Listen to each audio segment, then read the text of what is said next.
হীৰেণ ভট্টাচাৰ্যদেৱৰ কবিতা আশ্ৰয়। এদিন ৰাতি মই এখন নতুন দেশলৈ গৈছিলোঁ।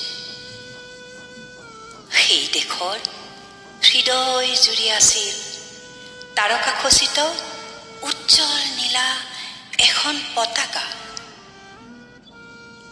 সাগৰৰ বতাহ আহি পতাকাখনত ঢৌ তুলিছিল, প্ৰেমৰ কোমল ঢৌ।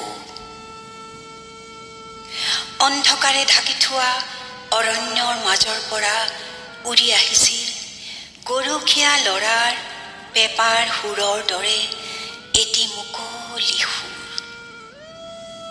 সেই সুৰ শুনি আহত পশুৰ দৰে মই লৰি পলাই আহিছিলোঁ মোৰ দেশলৈ।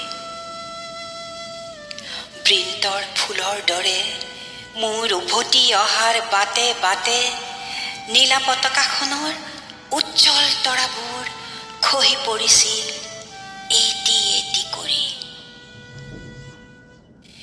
মোৰ দেশ, মোৰ স্বদেশ, মোৰ প্ৰথম প্ৰেমৰ উন্মেষ, তোৰ হাত ভৰি যেন হাতোখন নদী, প্ৰেমৰ কি যে গভীৰ সহানুভূতি।